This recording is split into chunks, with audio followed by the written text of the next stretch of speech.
デジタルラボ始まるよ。デジタルラボカズチューブです。このチャンネルでは大学風デジタルをコンセプトに発信しているチャンネルになります。今回のテーマは細田監督作品の未来の未来というタイトルの模写になります。美術監督は高松洋平さん、おそらく美術監督だと思うんですけど、この絵を描いた人は高松洋平さんという方です。すごくここのシーン印象的で、綺麗になんですかね、飛んでる表現で赤がうまく差し色で入ってったりとか、ただ単に飛んでる絵っていう感じではなくて、その中でもいろんな色が試されて入ってる色相がものすごい豊かな絵なので、実際やってみて分かったこともいくつかあるんで、動画の中でその時に説明していきたいと思います。今回の絵描いてすごく収穫があったなと思ったことの一つで、この色の数ですね。自分では絶対その色使わねえなっていう色を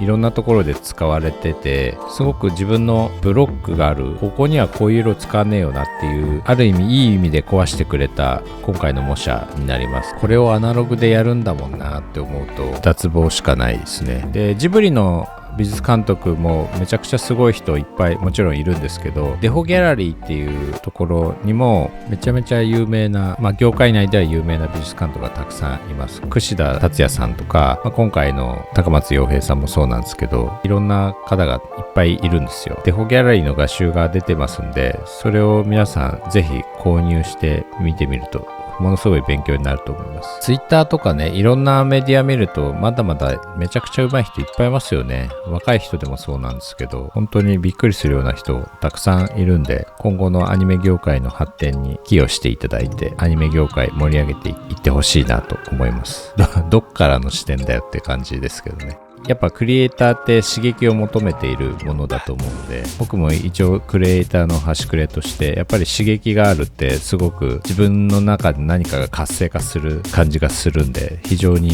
たまにきつい時もありますけど、うってショック受ける時もありますけど、でもやっぱりそれはいい意味で刺激なので、それをうまく自分でね使いながら自分の成長につなげていけたら一番いいなと思ってます。なので若い人がどんどん出てくるのは非常にいいことだなと思います。本当にね、結構上手い人いっぱいいるんですよ。ツイッターで結構上手いぞって思いながら、何人かフォローさせてもらってますけど、止まったらすぐ追い抜かれちゃいますね。油断できません。もう40ぐらいになると自分の性格って大体嫌なとこもいいとこも分かってくるんですけど、いいか悪いか別としてやられたらやり返す癖があるんですよ。生まれてしまった感情はもうどうしようもないので、それをうまく自分の中で燃料にして使ってるっていう感じなんですよね。愚痴とか不平不満だけで終わらすともったいないんで、せっかく溜まったこのエネルギー、熱量なんで、それはうまく自分の中で燃やしていくというか、怒りなのかな、憤りとかね、そういうのはすごくよく燃えやすい原動力となりますので、皆さんもうまくそこら辺の憤りをただ愚痴るだけではなく、実際に自分で行動して燃やしてみると、すごく健全なその感情の使い方ができるんじゃないかなと思います。結構ね、いるんですよね。そうもったいないなっていう人結構いっぱいいるんで、せっかく不平不満を憤り理不尽だなとかいっぱいあるじゃないですか。でそういうのをなんとか自分で解消してどうすれば快適になるかなとか、目をつぶるのも一個の手なんですけど、どうしようもない時はね、ただ自分の中でエネルギーがある時はやっぱりそこら辺を解消していくっていうアクションを起こした方が、僕は心が健全でいられるんじゃないかなと思うんで、ぜひやってみてください。ちょっと難しい話でしたかね。でも本当に大事だと僕は思ってるんで、今になって確かにそうしてきたなとか、いろんな勉強していくと似たようなことを言ってる偉人の人たちもいっぱいいますので、うまく自分と向き合って自分の癖を理解してクリエイティブな仕事をね円滑に進めていけるのが理想かなと個人的には思ってます。皆さんもぜひ自己分析、自分との対話ですかね、やってみるといいと思います。超おすすめです。結構ね、うち朝礼、丸町商店って朝礼やってるんですけど、シェアする時間があるんですよ。でその時に若手の人たちのそのシェアを聞くと、なんか俺が若い時より全然すごいしっかりしてるなとか、よくそんな考えになるなとか、そういう感心することいっぱいあるんで、マジで侮れないっすね。若い人、おじさんの方が逆にね、もうこれでいいやと思ってる人も結構いっぱいいるんで、そういう人は割と僕は侮ってしまうんですけど、若い人はマジで侮れねえなって思いますね。ちょっとね、目を離したらもうすぐ成長してますからね。本当に恐ろしいですよ。恐ろしいというか、いいことなんですけど、僕も若い人にいい刺激をもらって、今4人で会社内で楽しくやってます。年明けには5人目が入りまして、割とね、順調に会社の方もうまくいってますんで、今後のアニメ業界の未来もちょっと話させてもらおうかなと思いますけど、個人的に今の体感で言うと結構いい未来が待ってるんじゃないかなと思います。スケジュールだったり予算だったり、以前僕が働いてた状況よりもだいぶ改善されてきてるなっていう印象はありますんで、今から入る人たちは幸せだなと思います。昔がすごいやばいってわけではないんですけど、今良くなってきてるんで、比較すると昔は大変だったんだなって、その時はね分かんないですけど、その時代の時々に応じた大変なことって多分生まれては消えだと思いますんで、常に改善を求められるんじゃないかなと。マルチョ商店ではナスって知ってますかね。自社の大容量ストレージになるんですけど、それを今の時に導入して今実際に運用し始めました。めちゃくちゃ便利ですね。有線ケーブルで接続できる環境下だったらぜひ何台も接続できますんで、背景会社でもしデータどうしようかなとか共有するの大変とか思っていれば、NAS すごくいいですよ。自分で調べてみてください。素晴らしいですよね、NAS は。外部とのやり取りもものすごくやりやすくなるなと。まだそんなにやってないんですけど、これからどんどんそっちの方に進めていこうと思ってます。WIT スタジオさんがね NAS 使ってて、なんかやっぱ新しいスタジオ、その先進的なことやってるところは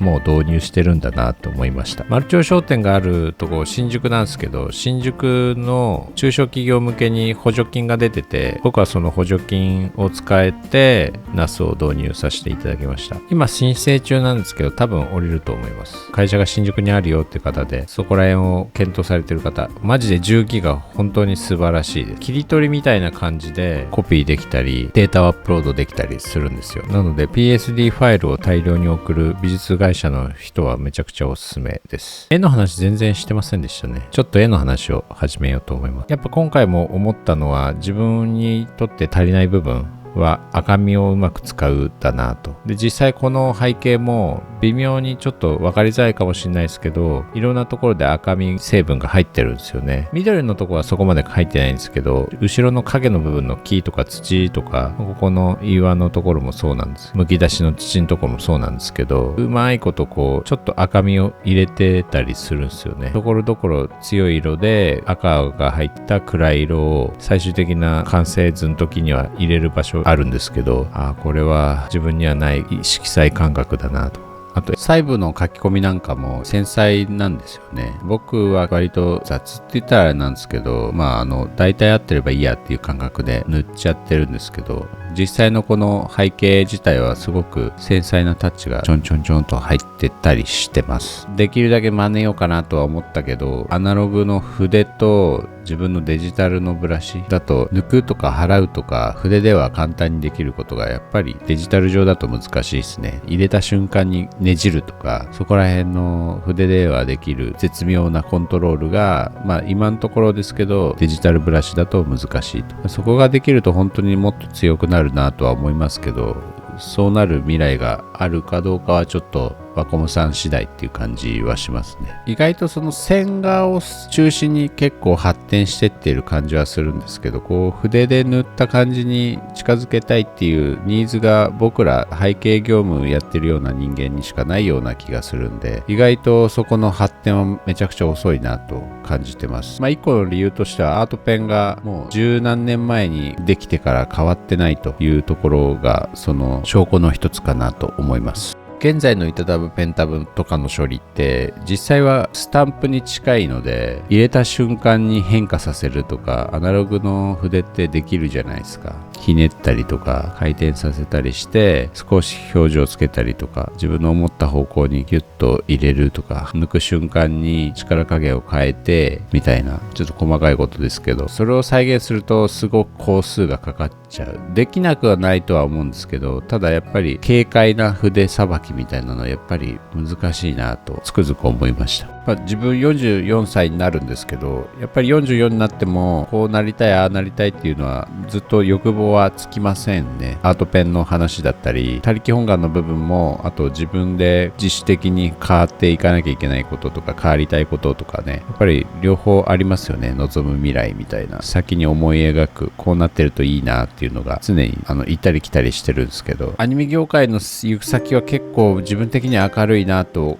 感じているんですけど、割と悲観的な意見もツイッターとかでは見聞きしたり、僕のとこあんま入ってこないんです。情報あんまり自分で好んで摂取しようとしてないんで、だからそういう考えもあるなと。ただあんまり悲観しすぎても楽しくなくなっちゃうじゃないですか。そこは意識的にあまりネガティブなことを拾わないようにしてたりします。ネガティブも大事な要素ではあるんですけど、結構引力が強いのでネガティブ要素って無意識だと拾いすぎちゃうので、有意識でちょっと量を減らすようにしていますね。食べ物と似てるかもしれないですね。体に悪そうなものはあんまり摂取しないみたいなところは同じですかね。情報の入れ方も栄養の取り方もやっぱり少し意識しながら自分でこういうのはなるべく取らないようにしようみたいなとこっすかね。絵の方はそろそろ完成です。今日の内容をまとめると、悲観的にならずに明るい未来を描きながら日々やれることを